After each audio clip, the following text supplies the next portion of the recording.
Herkese güneşli bir Almanya sabahından merhabalar. Bugün günlerden pazar. Kahvaltı sonrası yürüyüşe çıkmak istedim. Öbür taraftan da sizlerle kısaca Almanya sürecinin nasıl başladığını paylaşmak istedim.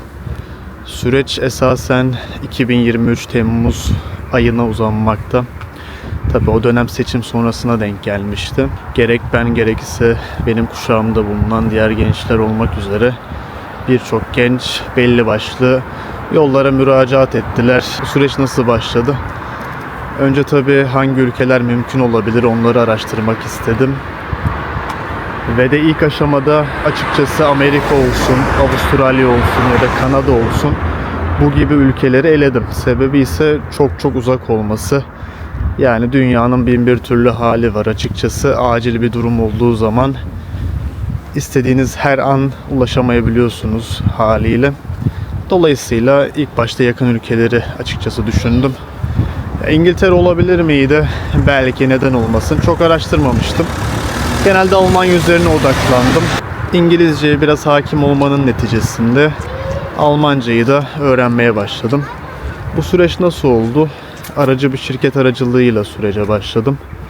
Onlar sağ olsunlar hem dil konusunda hem de gerekli belgelerin Türkçeden Almanca'ya tercümesi ve vize sürecinde bana çok yardımcı oldular. 2023'ün Temmuz'undan 2024'ün Mart ayına kadar hafta içi her akşam elimden geldiğince derslere katılmaya çalıştım. Mart'ta sınavım vardı. Şubat'ın sonunda ise kısmi denkliğim gelmişti. Kısmi denkliğimi alır almaz ise vizeye başvurdum. Bordo pasaporttan dolayı ister istemez 6 aylık bir bekleme süreci vardı en az. Duruma göre değişiyor tabii. 5 ay olur, 6 ay olur. Belki daha fazla, belki daha az. Kişiden kişiye değişiyor tabii ki de. Vizeye başvurduktan sonra Mart'ta sınava girdim ve sınavın sonucu Nisan'da geldi. B2 seviyesini geçmiştim. Ondan sonra ise iş başvurularına başlama zamanım gelmişti. Süreci Europass üzerinden ilerlettim. Öncelikle CV oluşturdum. Oluşturduğum CV ve motivasyon mektubuyla beraber belli başlı şirketlere mail gönderdim. Bu maillerin sonucunda ise şirketlerin bazılarından olumlu dönüşler geldi. Olumlu dönüş yapanlardan görüştüğüm oldu, görüşemediğim oldu derken en son bir şirketle görüşmeyi yapıp süreci ilerletmiş oldum. 81A vizesinin şöyle bir avantajı var. Sizin şayet dil yeterliliğiniz varsa ve kısmi denkliğiniz varsa ya da bazı meslekler için tam denklik, örnek vermek gerekirse Almanya hükümeti fizyoterapistlere kısmi denklik vermekteyken ergoterapistlere tam denklik veriyor. Bu konuda ergoterapistlerin çok daha büyük bir avantajı var. Nasıl bir avantaj? Almanya'ya geldikten sonra tam olarak diplomanızı, Almanya'da diploma hemen alamıyorsunuz. Belli bir eğitim sürecine girmeniz gerekiyor. Bunun ücretleri işveren tarafından karşılanıyor. Ve bunun sonunda yine bir sınava giriyorsunuz. Bu sınav sonucunda ise Almanya diplomasını almaya hak kazanıyorsunuz. Fizyoterapistlerin böyle bir süreçten geçmesi gerekiyor. İş sözleşmesini yaptıktan sonra işvereniniz de sizin adınıza başvuruyu yapıyor vize için. Bu esnada da sizin vize bekleme süreniz daha da azalıyor.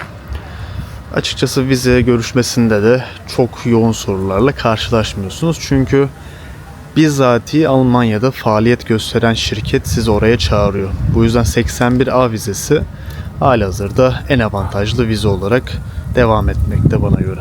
Ve 2024'ün Ağustos ayındaki vize görüşmesinden sonra Eylül'ün başında Almanya'ya gelmiş oldum.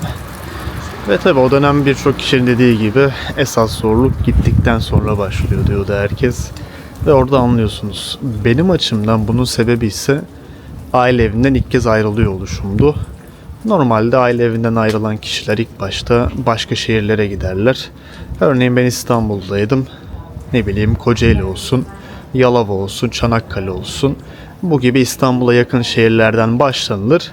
Sonra belki daha uzak yerlere gidilir normal şartlar altında. Ama benim yaptığım ne oldu? Direkt ülke değiştirmek oldu.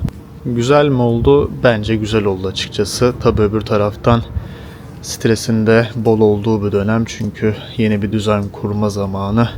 Kolay olmuyor açıkçası yeni düzeni kurarken. İnsanın karşılaştığı belli başlı zorluklar oluyor. Ama eminim ki en azından sürecin sonunda buna değecektir. Öyle düşünüyorum ben. Bu videoda kısaca Almanya'ya geliş sürecimi açıklamak istedim sizlere. Bir sonraki videolarda görüşmek üzere. Hoşça kalın.